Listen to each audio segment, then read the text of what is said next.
Hello guys, welcome back to our channel. ഞാൻ വന്നിരിക്കും വീണ്ടും ഒരു ഫ്രൂട്ട് കേക്കാണ് കേട്ടോ. ഇന്ന് ഇതിൻ്റെ അമ്മ ഉണ്ടാക്കിയ കേക്കാണ്. ഇവിടെയൊക്കെ ഫ്രൂട്ട്സ് ഒക്കെ നിറഞ്ഞു നിൽക്കുക. അപ്പം നമുക്ക് ടേസ്റ്റ് നോക്കിയാലോ.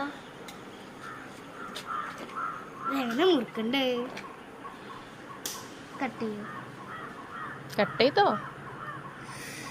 ആ പ്ലേറ്റ് ഫ്രൂട്ട്സ്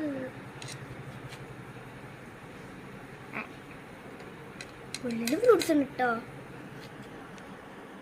കൊടുത്തരാം.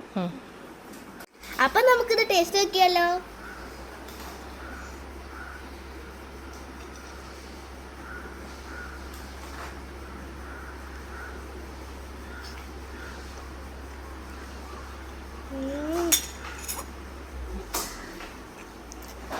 സൂപ്പർ കേട്ടോ. ഫ്രിഡ്ജ് വെച്ചോണ്ട് ഇത്തിരി തണുപ്പുണ്ട്. ഞാൻ വീണ്ടും ഇതേപോലത്തെ കേക്ക് വരും കേട്ടോ. Bye bye.